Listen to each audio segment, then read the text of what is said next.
We only have 2 more chapters. Oh, there's 24 in there. That's right. Oh, 22, that is. Huh. We got 3, including this one. Right. 22, 23, 24. That's right. So 3. After this one, we'll have 2 more. Getting close. Shame when we got to count on our fingers because we're not smart enough to do anything right. Why are you saying we? If I got to be stupid, you got to be stupid too. Don't bring me in this, bro. Welcome to Modern Day Messengers, everyone. I'm Trey. This is Devin.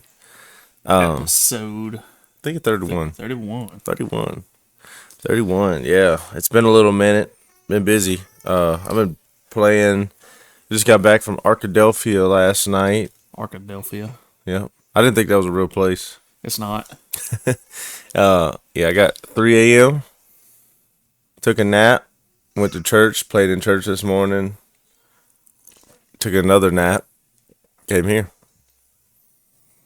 He hadn't been busy. He's just been lazy. Don't let him lie to you. Hey, the truth hurts sometimes. But anyway, so how's your patrolling been, bro? It's been good. I just passed phase 2 of my training, so I'm going into phase 3. How many phases are there? There's 3 regular phases, and they have something at the end called a shadow phase, where my trainers are not technically with me, but like in the same vehicle with me. But if I go on a call, they'll just show up to one just to see how I handle it. So they're still there, but it's kind of like you're on your own. Right. But we're here in case things go sour, kind of thing. So what's phase 3 consist of? What do you have to? So the lieutenant who'll be with me, because I'm actually going to be with a lieutenant, he'll be in the car next to me, and I'm basically doing all the work. He's there evaluating me, and I guess prevent me from doing something super stupid. Like if he sees me doing something like dumb, he'll probably, hey, don't do that. Yeah. Yeah. If I had to guess, I don't know. I've never done phase 3. This will be the first one. So. Okay. And then it's a shadow. Mm-hmm. Shadow So phase. this phase will be a month. After that, I don't know how long shadow phase will be. Right. Well, Maybe cool. another month. Maybe 10 days. I have no idea. And then you're on your own. Then I'll be on my own. Wow. That's cool. How has life been going for you? I don't know. Any new updates? Well, Are you famous yet? it was crazy. I had I'm not famous, just infamous, really. Infamous. but they had this. I played at the Po-Folk Fest in Farmerville at K&M, and they did have this like this TikTok girl, and she did like a little interview video with me, and I got like 50,000 views or something. Oh, okay. I was the most famous. TikTok famous. Yeah, that's the most famous I've ever been, and it freaked me out. I was like, golly, because that's a lot. Like the most videos that I've ever probably gotten is like 2,000, and that was a lot for me. Yeah. But she has like 600,000, 700,000 followers. Goodness. It's crazy, man. So, and I also had a dream that I was joining the police force with you. It was so weird. You were there during the interview process and everything, and I probably told him don't hire him. you did. You did. I can't remember exactly why, but yeah. But I became a policeman. Anyway, weird dreams. Weird dreams. Weird dreams, man. So, a little life update. Oh, we got someone trying to interrupt the shot. Special guest Allie G. And if y'all notice, she's not in our picture no more. Right, we got Mom Memphis. Got Memphis in the picture now. Got tired of Allie being in the picture. But life update, I have lost 24.6 pounds. So. That's pretty good. Yep. Carnivore diet? No, just eating right. Just not snacking, not being lazy, getting out there running. And just eating better. Yeah. And I've lost, I guess right at 20 pounds. And I'm trying to do it in a different way than I've ever done it. Like, I've always just tried to lose weight super quick and just, get in shape super fast. My goal is only 5 pounds a month. 5 pounds a month. I guess you've been hitting it. I've been hitting it. So, trying to get down to 225. I was about to say, what's your goal, 0? No, 225 is my goal. I started at 261. Yeah. So, Yeah, I was man, I was heavier than that. I'm about 240, 245 right now. So, but I was like 265 that burnt. probably. And a couple of times I probably, depending on what I ate, if I ate a caniac or a Griff's triple cheeseburger, I was probably like 275. But yeah, I was heavy. But now I've been dropping a few pounds at a time. That's what happens when you actually work. Hey, you ain't lying. My boss has been working me to death. You know, he watches I know us. you watched. That's what I said. So, Yeah. we're going to be hitting Luke chapter 22. And we already, if some of this sounds familiar already, it should, because during our Christmas episode, we kind of talked a little bit about this, but we did it from the account of Matthew. Yeah, So, but see, some that of it was be like reviewing, but. 7 months ago. Oh, it wasn't? It's 6/9 today, dude. Oh my gosh. Ain't been 7. It's been. Is it 6 and some change? Wow. I know. But if it does sound familiar, that's why. That's why. And probably because you've heard the Bible story before, but you know. Anyway, Well, let's get into it. let's get into it. Yeah, 100%. Okay, well. All right, Luke chapter 22, verse 1. Now we're going to go over the Passover and do you want to explain a little bit of that about what the Passover is? Yeah, we can. Some people may not know what it is when we read about it, so just give a little context. Okay. So the Passover, if you don't know the Bible story, Bible history, in Exodus, what it was is there was these plagues that were going on in Egypt because Pharaoh wouldn't let the Israelites go, and Moses kept going to him, let my people go, let my people go, and he wouldn't, and these plagues would come on him, and it got toward the end, and so he still wouldn't let him go, and the Lord told Moses, hey, the death angel's going to come, put the lamb's blood around the doorpost, and whoever has that blood around the doorpost, the angel of death would spare. Yeah. So all the Israelites did it, and the Egyptians didn't, and everybody who the death angel passed, including Pharaoh, lost their firstborn. Right. And so at that point, Pharaoh's like, "Hey, get out of my kingdom! Y'all leave." And he ended up following them, and they got washed out. But so Passover is a celebration of what God has brought them through. When the angel of death passed over them. Yeah, right. Yeah. Okay. All right. So that'll give you all Just a little bit of context on that. a little history there. So when we talk about these feasts and stuff, that kind of can keep along if you didn't know already. So now the feast of unleavened bread drew near, which is called Passover. Okay, and the chief priests and the scribes sought how they might kill him, for they feared the people. Then Satan entered Judas, surnamed Iscariot, who was numbered among the 12. So he was one of the disciples, and we'll kind of get into that a little bit because we'll talk about him and his character and whether or not he really was a disciple. But verse 4, so he went his way and conferred with the chief priests and the captains how he might betray to them. And they were glad and agreed to give him money. So he promised and sought opportunity to betray him to them in absence of the multitude. So we can keep reading on right here, verse 7. Then came the day of unleavened bread, when the Passover must be killed. And he sent Peter and John, saying, "Go and prepare the Passover for us, that we may eat." So they said to him, "Where do you want us to prepare?" And he said to them, "Behold, when you have entered the city, a man will meet you carrying a pitcher of water. Follow him into the house which he enters. Then you should say to the master of the house, 'The teacher says to you, where is the guest room where I may eat the Passover with my disciples?' Then he will show you a large furnished upper room. There make ready." So they went and found it as he said to them, and they prepared the Passover. So, Let's talk. yep.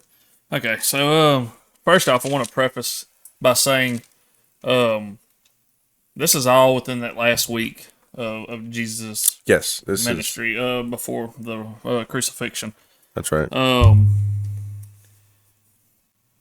and you said something about Judas, Yeah, and just kind of want to talk about that because Judas gets a bad rap for a good reason. I mean, he betrayed Jesus, right, and so it kind of makes you wonder: was he ever a follower? right, Because we have Satan entered Judas, verse 3, and we know that because Jesus has said it before, a kingdom divided against itself will not stand. Satan can't cast out Satan, and right, so Jesus is not going to wrestle for control of your heart. Like if you have God, you have God. right, Darkness can't overcome light. So right. just kind of put some misconceptions away. And I know I've heard people worry about this before, but if you're a follower of Jesus Christ, you can't be possessed by Satan or the enemy. That's right. Like, And this is not no run of the mill just demon. This is something huge. It's yeah, about Satan entering him, but yeah, God will not allow dual occupancy. yeah. So you can't. And it's not nothing to worry about, but you got that doesn't mean that Satan can't throw shade in your way. Oh, He sure. can't throw temptations and all this stuff, but he can't have you if you already belong to Christ. That's right. So people who worry about the enemy possessing people who already belong to Jesus, it's just you can put that worry aside because that's just not the case. It's not going to happen. Sure. And there's a lot of scriptures to back it A up, lot of them. but like one of them is in Romans 8:1 when it says there's no condemnation to those who are in Christ Jesus. Basically, like if you walk in the light, is he in the light? There's Give me one minute. yeah, go ahead. Oh, yeah, I'm good. And then There was a verse I had in my other book I wanted to actually pull up. yeah, I'm talking about if you have the light, which Jesus Christ claims to be the light. He said, "I am the light of the world," and he said, "Those who follow me shall not walk in darkness, but have the light of life." 1 John chapter 4, verse 7 through 11. You are of God, little children, and have overcome them, because he who is in you is greater than he who is in the world. And I'm gonna jump over. That's the one you want to talk about, huh? Yeah, and just that's a verse right there that he who is in you, talking about Jesus Christ, he is greater than him who is in the world. He's who is in the world, meaning Satan.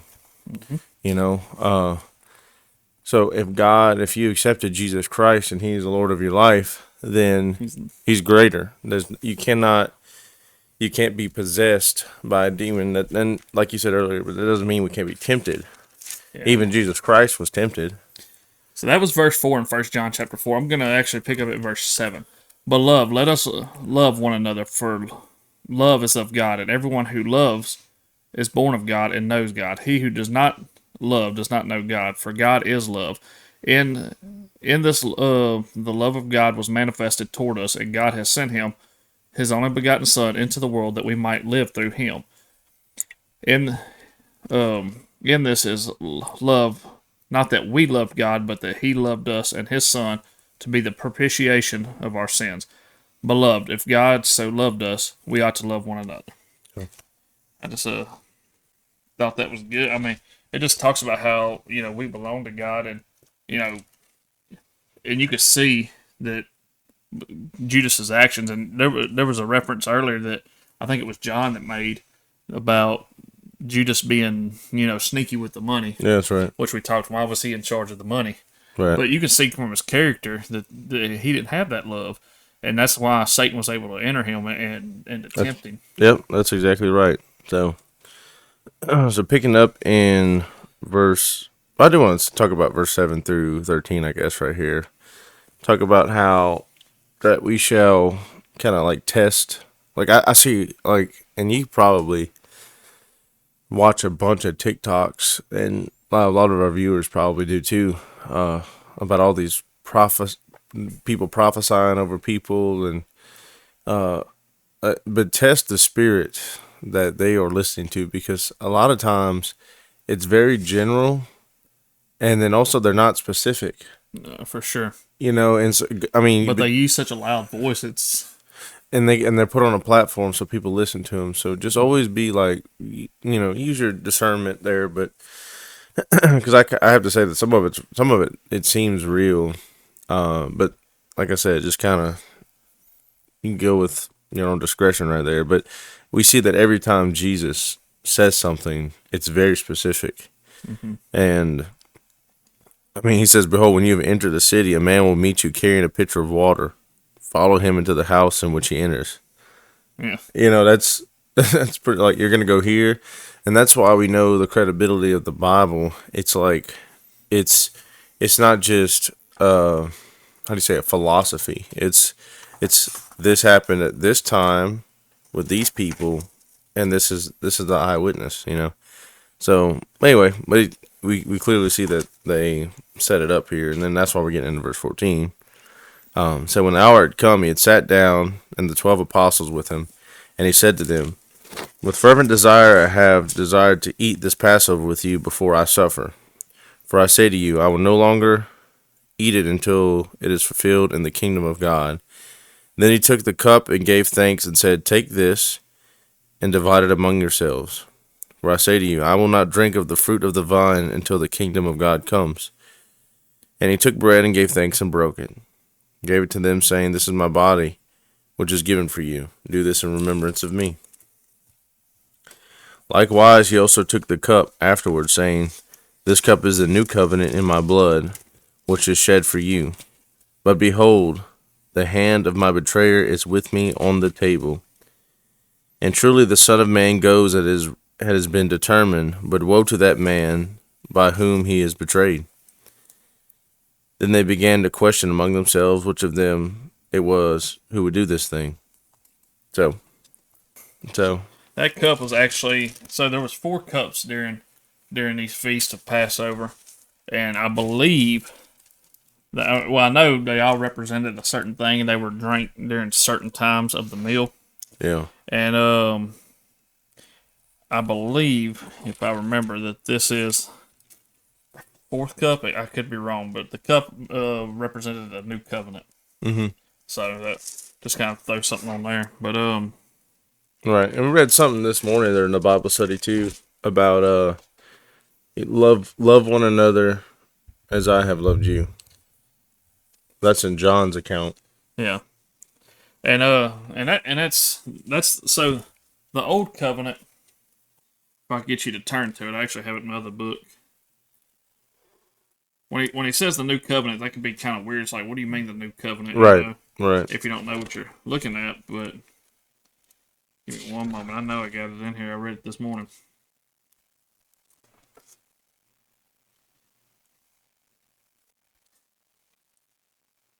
Okay, pull up Leviticus 19:18 and read that. Leviticus.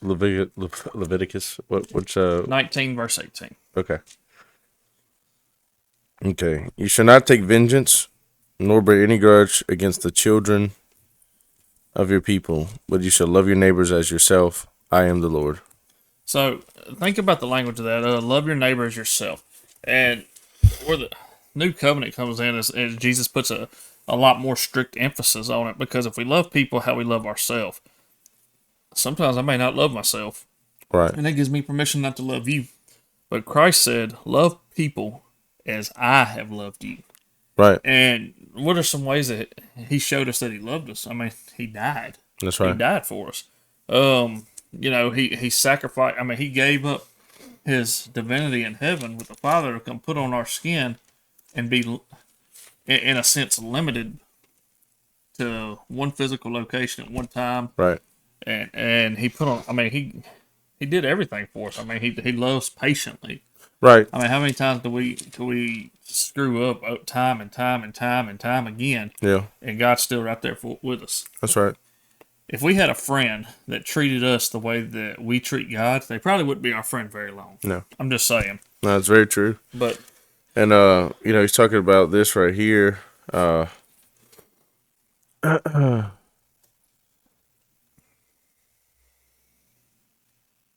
He says right here in verse 15, "With fervent desire I have desired to eat this Passover with you before I suffer." He suffered for us. I mean, we're going to get into probably in the next couple of episodes very graphic and gruesome things that he took on. He said this cup is the new covenant in my blood, which is shed for you. You know, he's telling them that I'm going to shed blood for you. You know, and he did. So, uh, I think that's all I have for that section. All right. So we'll be on 31. 24. The disciples are arguing about who's the greatest. All right. You can take that if you want. All right. 24. Now there was also a dispute among them as to which would be considered the greatest, and he said to them, the kings of the Gentiles exercise lordship over them, and those who exercise authority over them are called benefactors. But not so among you. On the contrary, he who is the greatest among you, let him be the youngest, and he who governs as he serves.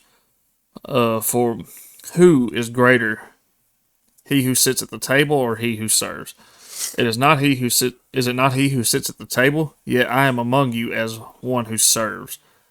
But you are those who have continued with me in my trials, and I bestow upon you a kingdom, just as my Father bestowed upon me, that you may eat and drink at my table in my kingdom, and sit on thrones, judging the 12 tribes of Israel.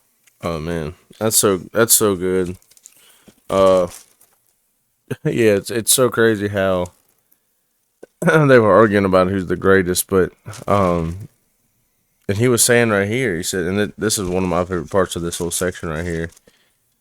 He said, for who is greater, he who sits at the table or he who serves? Is it not he who sits at the table? Yet I am among you as the one who serves. Mm. So, I mean, talking about being humble and and reverent and just putting them in their place, because it's the Gentiles and these kings, they exercise lordship and authority, and he's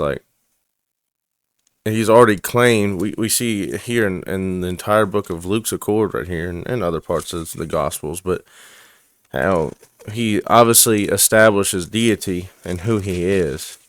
But he says, I am among you as the one who serves. Talking about God in flesh serving humanity. And it's really being referenced, and Luke doesn't talk about it. Yeah. But the washing of the feet. That's right. So that's what we're kind of missing from Luke, and that's actually listed in John's account, but Luke doesn't mention it. But Jesus is out here and he's washing his disciples' feet, and just to kind of talk a little bit about what that is, man. That was like a task you wouldn't ask a slave to do. Right. Like that was like a task, like if you had slaves or servants, like you wouldn't ask them because it was that demeaning. Right. But the creator of everything, like he could have forced us to obey him. We could have been mindless robots. He's the king of everything. I mean, the creator of absolutely everything you could think of actually knelt down, humbled himself, took a position lower than a slave, and washed his disciples' feet. And he's telling us that this is how we have to serve. Right. And and it's just such a backward logic in today's world because we don't want to serve, we want to be served. Right. And it's so hard to humble yourself to that level. But I'll tell you one thing, and I know from experience, if you actually get down there and you wash people's feet. Now, I'm not saying that you got to go just wash random people's feet. But I'm just saying serve with that kind of a servant's heart. No, that's right. But, we had prison ministry and we actually did that. And man, my pride got in the way. He was trying to avoid it. I was like, I did not want to do it. I was like, man, I don't want to do this. This is nasty. This is, whatever. Some people got some crazy looking feet. Yeah, but I mean, when I did it, it just hit me like, man, why am I sitting here throwing a big fit about this when the creator of everything did it? Right. Am I better than him? By no means. That's right. By no means. And it just struck me how, and I did it on so much of a lesser level than Jesus did it, but because this is Jesus doing it, right? But it still hit me in that moment. It's like, man, like this is powerful. It is, and that was actually a really good time in the prison because they were not expecting that. Yeah, I wasn't expecting it either. I was trying to avoid it. I know it, but it all worked out really good, I think. But anyway, so now we're getting into 31, and it's about to get a little interesting here.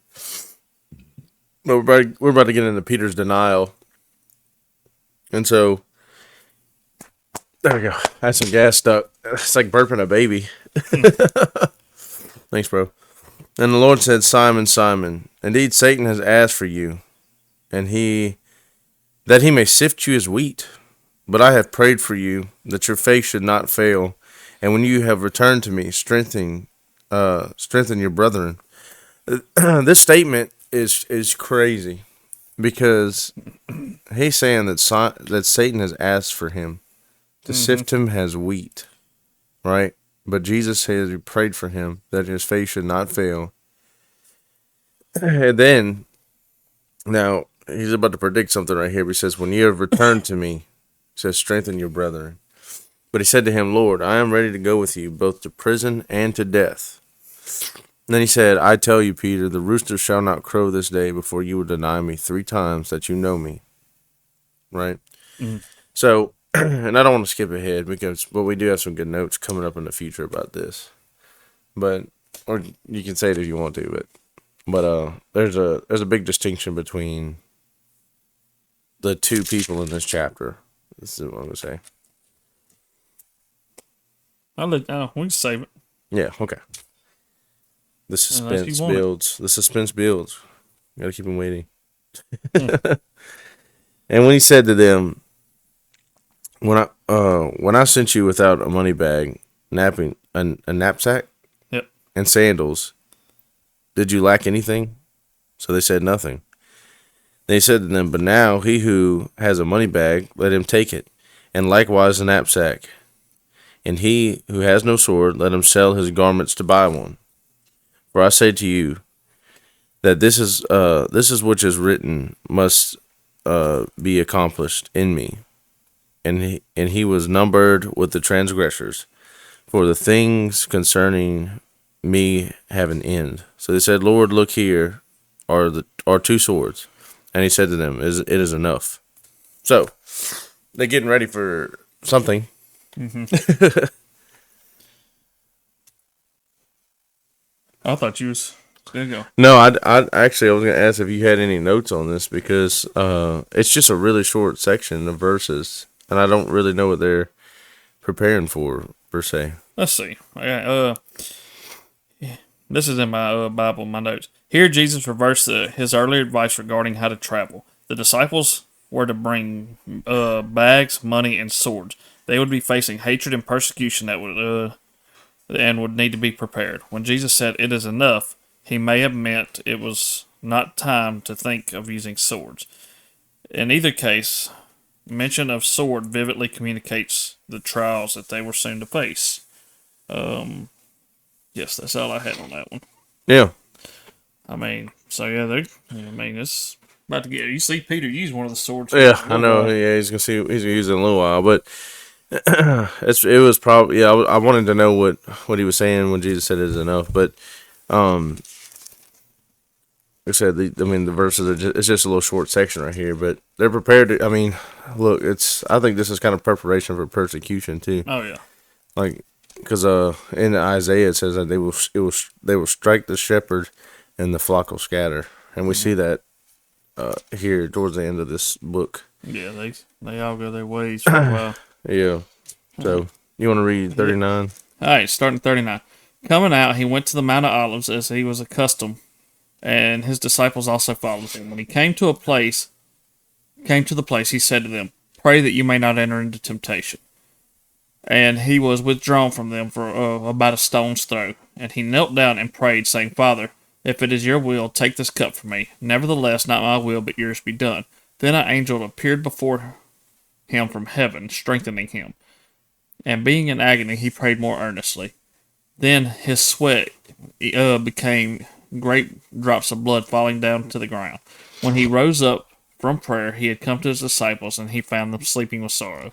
And he said to them, "Why do you sleep? Rise and pray, lest you enter into temptation." Right. So. Yeah, I mean, Jesus was praying. His drops of blood were falling down. So he was sweating drops of blood, and it's funny that Luke mentions this because he's the It's the physician, physician. and he's the only one who mentions this. And I had to actually look it up because I couldn't remember what it was called. And this sweating blood is actually a real medical condition that for anybody who wanted to fact check it, you are more than welcome to. Let's see if we can try to pronounce this. Hematohydrosis. Something like that. Spelled Hematohydrosis.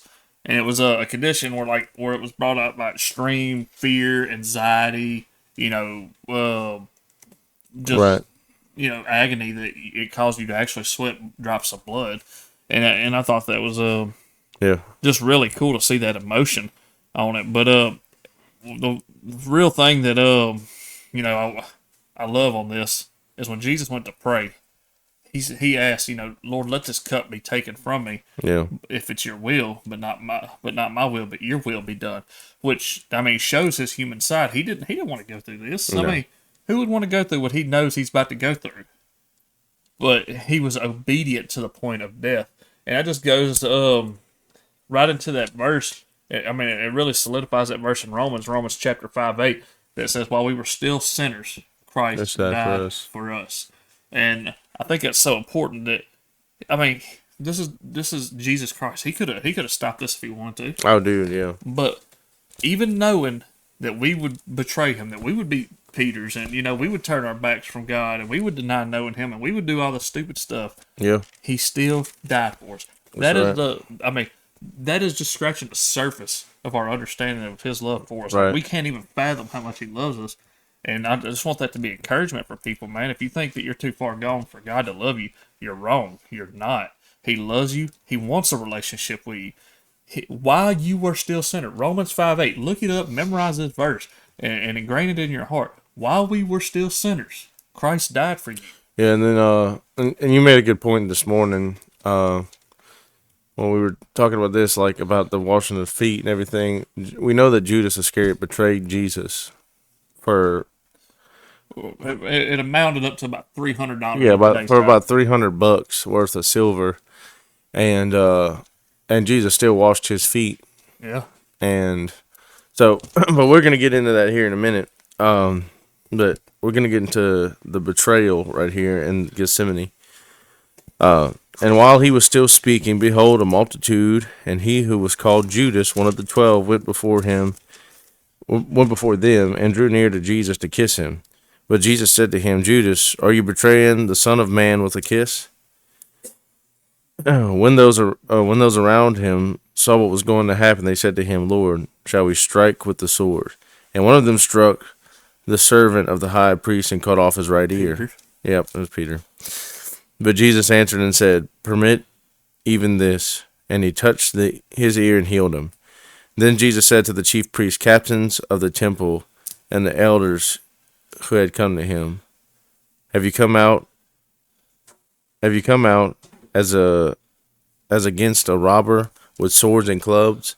When I was with you daily in the temple, you did not try to seize me, but this is your hour and the power of darkness. So we see Judas betrays Jesus for, like I said, about $300. He greets him with a kiss, right? They go to seize him, and then we see right here that Peter denies Jesus in this in the next few verses. Having arrested him, they led him and brought him into the high priest's house. But Peter followed at a distance. Okay, so we see that Peter is following Jesus from a distance right here, and this is going to be important right here. Now, when they had kindled a fire in the midst of the courtyard and sat down together, Peter sat among them. And a certain servant girl, seeing him as he sat by the fire, looked intently at him and said, this man was also with him. But he denied him, saying, woman, I do not know him. And after a little while, another saw him and said, you also are of them. But Peter said, man, I am not.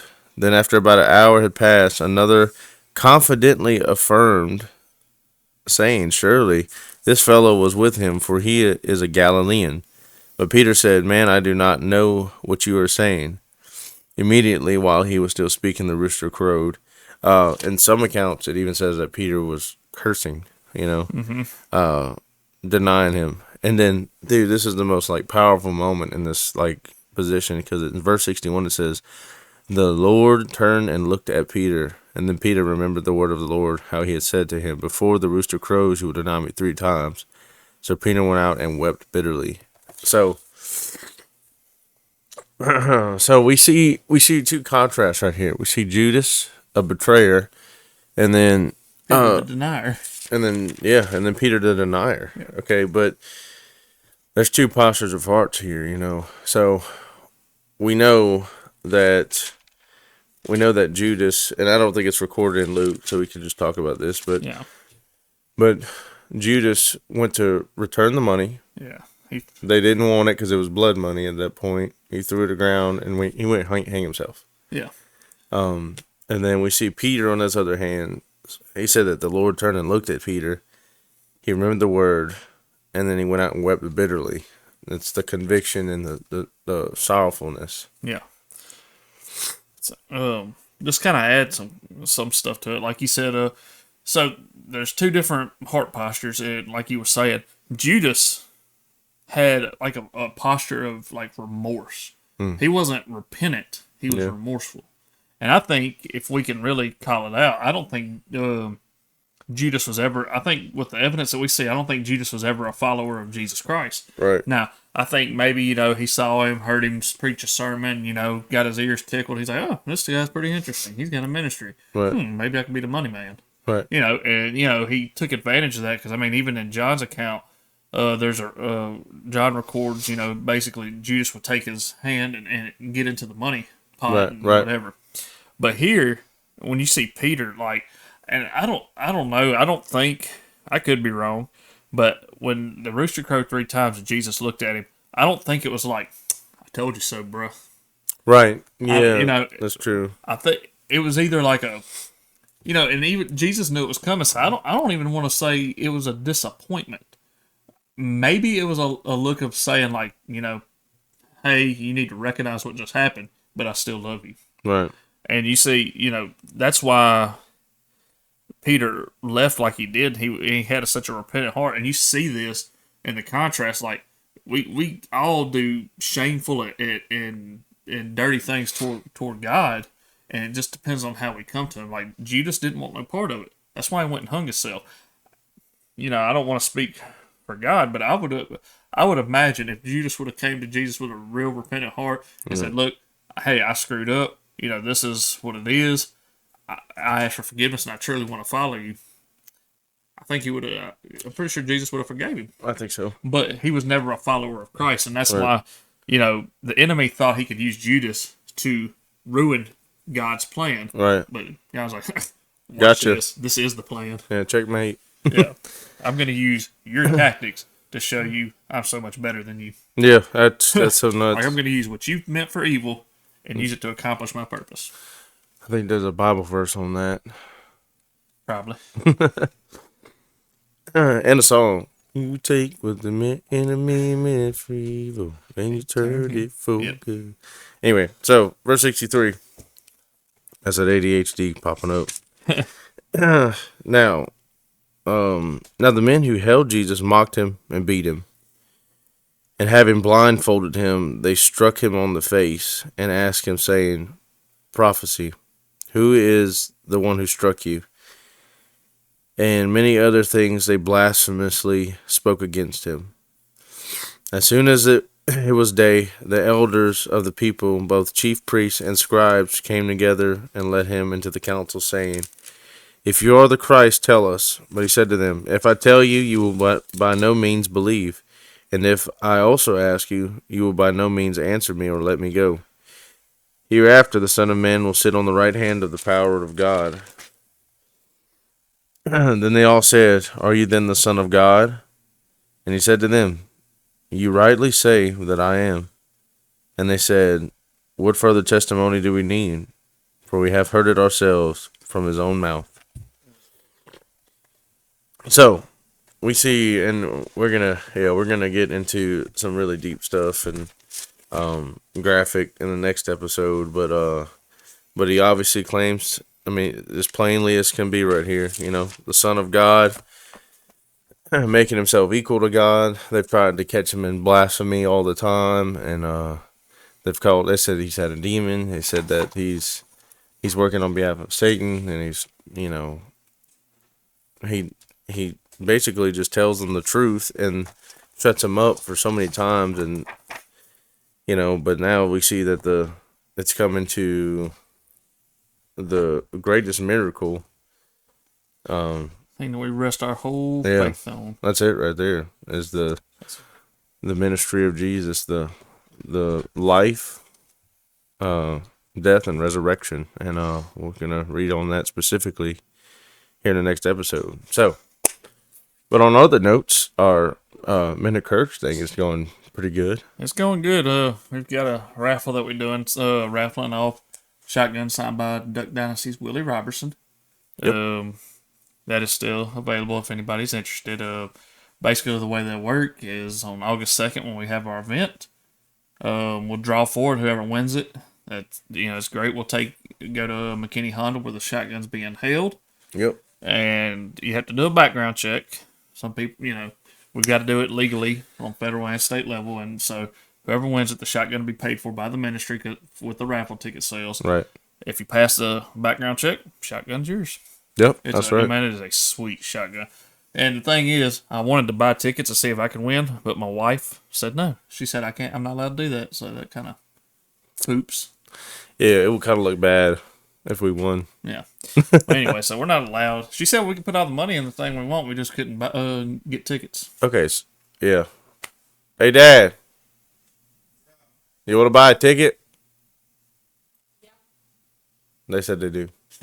No, but and then so we had our board meeting Friday. Yep. We had a board meeting with me, Trey, my wife, and our our board members, Amos, Steven, and Brooks. And we kind of started getting some stuff figured out on what we're gonna do. And it looks like August 2nd is gonna be our event. It's gonna be a Black Rifle Coffee in Ruston. We're gonna have some worship, some prizes, some amazing live music from some Native American guy who thinks he can sing country music that does a really good job at it. You just gave me a compliment. It was an underhanded compliment. I know. That's the nicest thing you've ever said to me. That was the nicest mean thing I've ever said, huh? Yeah, I might cry. It'll be off camera. No, but man, this is what the Men of Courage is about, man. It's just strengthening people to know who Jesus Christ is and get the message of Jesus Christ out there. Because man, if this podcast isn't like big time Joe Rogan podcast, but man, if one person sees it and comes to the saving knowledge of Jesus Christ and gives their life through it, it doesn't matter if we do 1,000 episodes and only one person does, man. That's worth it. That's it. And then also to give y'all some insight on just spiritual warfare things, and also knowing a little bit better about who Jesus is, and to give you some ammunition for your spiritual warfare AR-15s. So load them up. There's some verses in here that are like armor-piercing incendiary rounds. So I'm just saying. Oh, I'm just saying. Yeah, man. But man, if y'all, especially if you're local, try to get involved with us. Like, man, that's really what our passion is, just letting people know or introducing people to Jesus Christ and growing in the knowledge of Him. Because once we know Him and we give our life to Him, that's great, and that's what it's all about. Yeah. But as followers of Him, we should want to grow in knowledge, right? And that's part of what our Thursday morning group's about. We meet at Black Rifle Coffee at 6:00 in the morning every Thursday, and we study the Bible together as men. And you would be amazed at what you get to learn, even as a point of like we're the ones that teach it. But when you get around a bunch of men and you discuss the Bible text, there's people who have studied this from a historical point that you may have not looked at. There's people that may have lived out something that the Scripture's talking about, and you just learn so much when you get around brothers. Yeah, that's right. And you study the Word together. That's right. So I encourage you to do that. If it's not with us, just with somebody. Yeah, start your own. If you're not around here, start one at your own local pizza shop, coffee shop, park, whatever. Yeah, whatever. So, but thank you for watching Modern Day Messengers. We hope you've enjoyed it, and we'll see you next time. Y'all have a blessed day.